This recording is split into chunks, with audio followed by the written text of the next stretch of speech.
જો આ ભગવાનના નામ સ્મરણથી કેટલો લાભ છે એનો સાયન્ટિફિક પ્રયોગ છે. અને જે 60 થી 80 વર્ષની ઉંમરના હતા, એટલે કે રિટાયર્ડ અને old age people, they had about 23% increase in the strength of their immune system. એટલે કે રોગ પ્રતિકારક શક્તિમાં 23% વધારો. ડોક્ટર્સ અહીંયા કોઈ બેઠા છે? હાથ ઊંચો કરજો જે ડોક્ટર બેઠા હોય. જો આ બાજુ પણ ઘણા બધા ડોક્ટર્સ બેઠા છે, આ બધું બધા બેઠા છે. 23% રોગ પ્રતિકારક શક્તિમાં વધારો થયો. તમારા વૃદ્ધ માતા પિતાને 80-90 વર્ષની ઉંમરે તમારે વર્ષમાં 5 વાર હોસ્પિટલ લઈ જવા પડતા, એટલે એક જ વાર લઈ જવા પડે, તો એના તમારા બે માટે સારી વાત છે કે નહીં? તો એ ભગવાનના નામ સ્મરણથી થાય છે, એવો આ પ્રયોગ છે. તો ભગવાનના નામ સ્મરણથી તમારા જીવનમાં તમારી યાદ શક્તિ વધે છે, તમારો આત્મવિશ્વાસ વધે છે, તમારી દુઃખ સહન કરવાની શક્તિ વધે છે, તમારી રોગ પ્રતિકારક શક્તિ વધે છે. તો આ મફતનો ધંધો છે, આ કરવો જોઈએ કે ના કરવો જોઈએ? હા કે ના? કરવો જોઈએ. આ મફતનો જ ધંધો છે, આમાં કંઈ આપી નથી દેવાનું. તો સવારના પોરમાં આપણે ઘરે હોઈએ તો આપણી આ સંસ્કૃતિ છે, નહીં ધોઈને ચોખ્ખા કપડાં પહેરીને ઘરમાં જે નાનું દેવ મંદિર આપણે બનાવ્યું હોય, જે પણ ભગવાનમાં આપણને શ્રદ્ધા હોય, ત્યાં જરા 5-10 મિનિટ ઉભા રહીને થોડું નામ સ્મરણ ભક્તિ કરવી જોઈએ. સીધું નહીં ધોઈને કપડાં પહેરીને બ્રેડના ડૂચા મોઢામાં નાખીને ગાડી ચલાવવાની માંડવાની, એ આપણા સંસ્કાર નથી. સવારના પોરમાં નાયા ધોયા વગરનો ચા પીવે તો પશુ જેવું જીવન કહેવાય. તો જો આટલો લાભ છે, હમણાં થોડા મહિના પહેલા ઇંગ્લેન્ડમાં ઓક્સફર્ડ યુનિવર્સિટીમાં એક રિસર્ચ થઈ. ઓસ્ટિયોપોરોસિસ નામનો રોગ છે, ડોક્ટર્સને બધાને ખબર હોય, જેમાં આપણા હાડકાં નબળા પડી જાય, બ્રિટલ થઈ જાય અને પછી તૂટે વહેલા. બરાબર છે ને ડોક્ટરો? હવે ઓક્સફર્ડ યુનિવર્સિટીમાં રિસર્ચ થઈ કે આપણે એના માટે દવા તો કરીએ છીએ, ફિઝિયોથેરાપી પણ કરીએ છીએ, પણ આ ઓસ્ટિયોપોરોસિસ થાય જ નહીં, કોઈના હાડકાં નબળા પડે જ નહીં. એની માટેનું કોઈ સંશોધન કરીએ, એટલે મૂળભૂતમાંથી આ વસ્તુને કાઢી નાખવા માટે બહુ સંશોધન, 8 વર્ષના સંશોધન પછી ઇંગ્લેન્ડમાં ઓક્સફર્ડ યુનિવર્સિટી, આ પણ તમે એની વેબસાઇટ ઉપર વાંચી શકો છો, એમાં 8 વર્ષના સંશોધન પછી એ લોકો તારણ ઉપર આવ્યા કે ભારતીય રીત પ્રમાણે જ્યારે મંદિરે જઈએ ત્યારે જે ભગવાનને સાષ્ટાંગ દંડવત પ્રણામ કરીએ છીએ, એવા 5 દંડવત પ્રણામ કોઈ કરે જીવનભર, તો ક્યારેય એને ઓસ્ટિયોપોરોસિસ નામનો રોગ થાય જ નહીં. આ શ્રદ્ધાની દ્રષ્ટિએ કે ભક્તિની દ્રષ્ટિએ કોઈ વાત નથી કરી. હા, સમજી રાખજો, આ શ્રદ્ધા અને ભક્તિની દ્રષ્ટિએ વાત નથી થઈ. ઓક્સફર્ડ યુનિવર્સિટીની રિસર્ચ, આ પ્યોર સાયન્ટિફિક રિસર્ચ છે કે દંડવત પ્રણામ કરીએ છીએ, એમાં શરીરના દરેક અંગોનું પોષણ થાય છે, એમાં દરેક પ્રકારની મસલ મુવમેન્ટ થાય છે, દરેક પ્રકારના હાડકાં છે એની મજબૂતી થાય છે, એટલે ઓસ્ટિયોપોરોસિસ નથી થતું. એટલે આપણા ઋષિ મુનિએ જે બધું ગોઠવ્યું છે ને સાચું છે.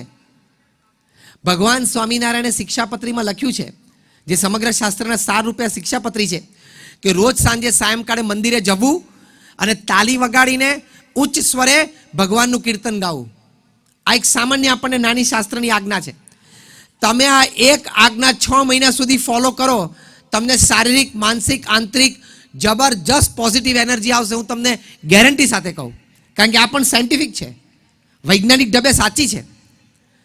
કારણ કે તમે સાંજે ભગવાનના મંદિરે જાઓ ને ત્યાં જે ધૂન કે કીર્તન થતા એમાં તમે તાલી પાડો, તે કદાચ તમારા જીવનમાં એ દિવસમાં એક જ અવસર હોય તમે તાલી પાડો. તમે રોજ તાલી નહીં પાડતા હોય, જોજો, એવો પ્રસંગ બનવો જોઈએ ને, તે તાલીઓ પાડો. બહુ તો થોડુંક હસી લો, આમ છૂટથી તાલી પાડો, એવો તો કોઈ આવા સમારંભમાં ગયા હોય ત્યારે પડે, બાકી રોજ કી તાલીઓ ના પાડતા હોય આપણે. તો તમે તાલી પાડો છો, તમારા શરીરના તમામ એક્યુપ્રેશરના પોઈન્ટ્સ અહીંયા હાથમાં રહેલા છે. એમ આઈ રાઈટ ડોક્ટર? તો તમે જે તાલી પાડો છો ને એમાં નેચરલ એક્યુપ્રેશર થાય છે. તમે 8-10 કલાક નોકરી ધંધો કરીને આમ થાકેલા આવ્યા અને સાંજે મંદિરે જઈને ધૂન પ્રાર્થનામાં જોડીને તાલી પાડો ને, એટલે આખા શરીરના એક્યુપ્રેશરના પોઈન્ટ્સ દબાય છે, વારાફરતી રિલીઝ થાય તમારા હાર્મોન્સ, અમને તમને થાક ઉતરી જાય. આ તમને અનુભવ થશે, તમે કરજો. આ કોઈ વાત ખોટી નથી. બીજી આ વાત લખી કે રોજ સાયંકાળે મંદિરે જવું અને ત્યાં સમૂહમાં ધૂન કીર્તન પ્રાર્થનામાં જોડાવું.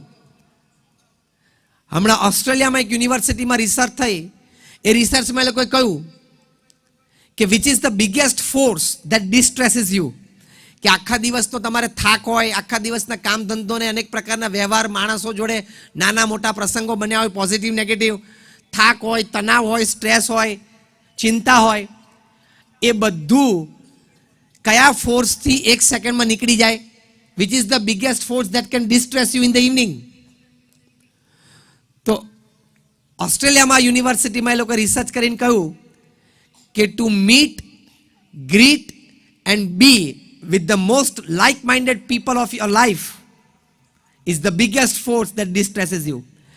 કે સરખી વિચારધારાવાળા વ્યક્તિઓ, હવે મંદિરમાં બધા સાંજે ભેગા થાય, બધા ભગવાનના ભગત જ હોય ને, સરખી વિચારવાળા કહેવાય ને, સરખી રહેણી કહેણીવાળા કહેવાય, એક સરખી સારી આદતવાળા કહેવાય. તો સાથે તમે સરખી વિચારધારાવાળા, સરખી રહેણી કહેણીવાળા વ્યક્તિઓને રોજ તમે મળતા રહો અને એ લોકો સાથે સમય વિતાવતા રહો, તો તમે કુદરતી સાંજ પડે ડિસ્ટ્રેસ થઈ જાઓ. તો જો મંદિરમાં જવાનો લાભ છે કે નહીં? આ બધું સાયન્ટિફિક છે. જેમ તમારી પ્રોડક્ટ હોય, આઈએસઓ હોય ને, આઈએસઓ 9001 અને 9002 એ સ્ટાન્ડર્ડ કહેવાય, કારણ કે આઈએસઓ એટલે ઇન્ટરનેશનલ સ્ટાન્ડર્ડ ઓર્ગેનાઇઝેશન. એમ અમે જે આ વાત કરીએ છીએ ને, અમારી પ્રોડક્ટ પણ આઈએસઓ જ છે, ઇન્ટરનેશનલ સ્પિરિચ્યુઅલ ઓર્ગેનાઇઝેશન. અમારી પ્રોડક્ટ પણ પાછી ના પડે.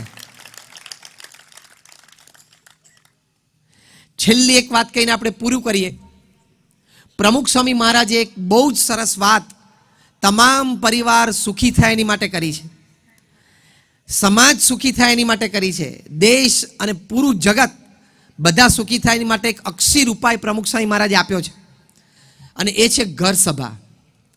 પ્રમુખ સ્વામી મહારાજ કહેતા એમના વિશાળ અનુભવ પરથી, આ પ્રયોગ તમે આજે અહીંયા સત્સંગ સભામાં આવ્યા છો, અમે તમને નિસ્વાર્થ ભાવે આ વાત કરીએ છીએ, અમને તમારી પાસેથી કોઈ સ્વાર્થ નથી, પણ તમે અઠવાડિયે 2 વખત તમામ પરિવારજનો, તમારા પતિ પત્ની હોય, મા બાપ હોય, સંતાનો હોય, ભાઈ બહેન કંઈ સાથે રહેતા હોય, જે કંઈ તમે 3, 5, 7 જણા ભેગા રહેતા હો, બધાએ સાથે બેસવાનું for a pure spiritual session. એમાં પછી ટીવીની વાત કે બીજી કોઈ વ્યવહારની વાત નહીં, તમારે 25 મિનિટ માટે સાથે બેસવાનું. એમાં પહેલી 5 મિનિટ જે પણ ભગવાનમાં તમે માનતા એનું નામ સ્મરણ કરવાનું, એનો લાભ તો હમણાં આપણે જોઈ લીધો. બીજી 10 મિનિટ કોઈ સત્શાસ્ત્રનું વાંચન કરવાનું, શ્રીમદ ભગવદ્ ગીતા હોય, રામાયણ હોય, મહાભારત હોય, ભગવાન સ્વામિનારાયણનું જીવન ચરિત્ર હોય. તમે પ્રમુખ સ્વામી મહારાજનું જીવન ચરિત્ર વાંચો એટલે તમને જીવન સંબંધી તમામ પ્રશ્નોનું સમાધાન મળશે, તમામ વિચાર વર્તણૂકો દ્રઢ થશે, તમામ સદભાવનાઓ દ્રઢ થશે, તમને જીવન જીવવાની કળા આવડશે. એવું કંઈક 10 મિનિટનું વાંચન કરીને પછી 5 મિનિટ બધા એકબીજાને પૂછવું, તું શું સમજો, તે શું વાત ગમી તને, એમ 5 મિનિટ આપણે કરવી. છેલ્લી 5 મિનિટ દિવસમાં જેને જે કંઈક પ્રસંગ સારો જાણવા જોવા લાયક બન્યો હોય તે કહેવો, અને પછી ભગવાનની આરતી કરીને છૂટા પડવું. આને પ્રમુખ સ્વામી મહારાજ ઘર સભા કહેતા. બીએપીએસ સ્વામિનારાયણ સંસ્થામાં લાખો પરિવારો ઘર સભા કરે છે. આ પરિવારોને કેવા લાભ થયા છે એ અમે અમારા અહીંયા મંદિરમાં, જે અહીંયા નિર્મલશ્રી વાડીની બાજુમાં જે બીએપીએસ મંદિર છે, ત્યાં બુક સ્ટોલમાં ઘર સભા નામનું પુસ્તક છે, કેવી રીતે આ ઘર સભા કરવી એ પણ છે. અને આ ઘર સભાથી જે લાભ લોકોને થયા છે, સાસુ વહુના પ્રશ્નો હોય એનું સમાધાન થયું છે, એવા હજારો પ્રસંગો, બાપ દીકરા વચ્ચે ધંધાકીય કંઈ મતભેદ હોય ને ઓગળી ગયો એવા હજારો પ્રસંગો, પરિવારજનોને અંદર અંદર ઘર્ષણ હોય ને બોલચાલનો પણ વ્યવહાર ના રહ્યો હોય અને એ પણ મટી ગયા હોય એવા હજારો પ્રસંગો બન્યા છે. ઘર સભામાં લાભ છે. આ કળિયુગમાં આ અમૃત છે. તો આ ઘર સભા, આજની આ સત્સંગ સભામાં તમે આવ્યા તો તમને આ એક ભેટ આપીએ છીએ. આ સરસ એક સ્પિરિચ્યુઅલ આઇટમ તમને આપીએ છીએ પ્રસાદ રૂપે. પ્રસાદ તો બધાને મળવાનો જ છે. તમે આ પ્રયોગ કરો. તમને કોઈક સાચી અને સારી વાત કરે તો આપણને પ્રયોગ કરવામાં ક્યાં વાંધો છે? અને આ પ્રયોગમાં તમારે રૂપિયો આપી દેવાનો નથી. તમે ટ્રાય તો કરો. અમે આટલું ગળું ફાડી ફાડીને રાત્રે 11 વાગ્યા સુધી બોલીએ છીએ તો અમને કોઈ સ્વાર્થ નથી, તમારા સારા માટે કહીએ છીએ. તમે આ ઘર સભાનો પ્રયોગ કરો, 6 મહિનામાં તમને ખૂબ આનંદ, ખૂબ સુખ, ખૂબ શાંતિ, ખૂબ સંબંધોનો આનંદ, એકબીજા પ્રત્યે અહમ મમત્વના પ્રશ્નો બધું પૂરું થઈ જશે. પ્રમુખ સ્વામી મહારાજે ઘર સભાનો પ્રોજેક્ટ આપ્યો અને પ્રમુખ સ્વામી મહારાજ કહેતા હતા કે ઘર સભાથી વિશ્વ શાંતિ થશે. પછી મને મનમાં એમ થયું કે પ્રમુખ સ્વામી મહારાજ બોલ્યા છે વાત તો સાચી છે, પણ આ સંબંધી કોઈ સંશોધન પૃથ્વી પર થયા છે? ત્યારે બે યુવકોને મેં નેટ ઉપર બરોબર બેસાડ્યા. મેં કહ્યું તમે આ સંબંધી કંઈક સંશોધન શોધો. તો યુનિવર્સિટી ઓફ કોલંબિયામાં આ એક રિસર્ચ થયેલી છે. એ લોકોએ 8 વર્ષ સુધી સંશોધન કર્યું અને ઓલ ઓવર વર્લ્ડ એમને ઘણા બધા દેશોમાં ઘણા બધા પરિવારોમાં સર્વે કર્યો. અને સર્વેનું મુખ્ય કારણ શું હતું? Those families with faith and doing some religious rites and rituals, જે પરિવારોમાં ભગવાન પ્રત્યેની શ્રદ્ધા છે ને કંઈક ધાર્મિક વિધિ વિધાન રોજ કરતા હોય, અને જે પરિવારોમાં ભગવાન પ્રત્યેની શ્રદ્ધા નથી ને કોઈ ધાર્મિક વિધિ વિધાન થતા નથી, એ બે પ્રકારના પરિવારોમાં શું તફાવત છે? એટલે કે શ્રદ્ધાળુ પરિવારને નહીં શ્રદ્ધા ધરાવનાર એટલે કે નાસ્તિક પરિવાર ઉપર શું લાભ છે? તો એ લોકોએ સર્વે કરીને એ લોકોની યુનિવર્સિટી ઓફ કોલંબિયાની પણ વેબસાઇટ ઉપર તમે વાંચજો. એ લોકોએ કહ્યું કે જે પરિવારમાં ભગવાન પ્રત્યે શ્રદ્ધા છે અને દરેક પરિવારજન સાથે બેસીને કંઈક ધાર્મિક વિધિ વિધાન કરે છે, એ પરિવારમાં લેવલ ઓફ ટોલરન્સ અને લેવલ ઓફ એક્સેપ્ટન્સ એટલે કે સ્વીકારની વૃત્તિ અને સહનની વૃત્તિ પરસ્પર વધારે સારી જોવા મળે છે. તો આ પૃથ્વી પર સ્વર્ગ નથી? તમારા પરિવારજનોમાં એકબીજાને સહન કરવાની વૃત્તિ અને એકબીજાને સ્વીકારવાની વૃત્તિ વધે તો ઇટ્સ હેવન ઓન અર્થ. બીજું લખ્યું કે the overall academic results of the children of the believer family were found to be much better than the children of the non-believer family. કે જે શ્રદ્ધાળુ પરિવાર હતા, એનું ગુજરાતીની વાત કરું છું, કે જે શ્રદ્ધાળુ પરિવાર હતા અને ધાર્મિક વિધિ વિધાન રોજ ઘરમાં થતા, એ લોકોના સંતાનોનું એકેડેમિક એટલે શૈક્ષણિક પરિણામ નાસ્તિકના પરિવારના સંતાનો કરતાં વધારે સારું જોવા મળ્યું. તો આ પણ લાભ છે કે નહીં પરિવારમાં?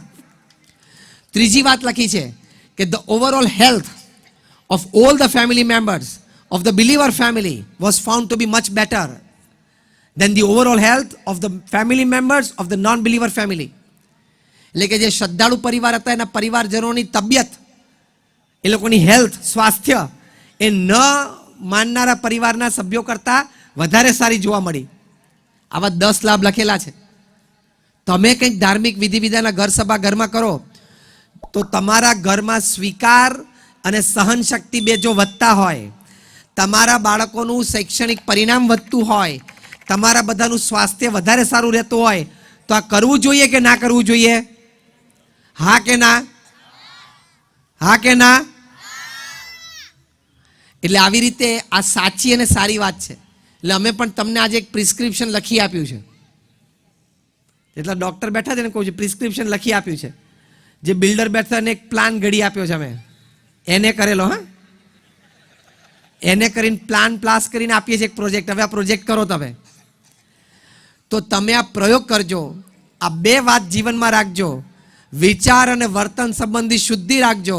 ભગવાનમાં શ્રદ્ધા સાથે ભક્તિ રાખજો. તો આવા અનેક પ્રકારના લાભ એની જાતે તમને પ્રાપ્ત થશે.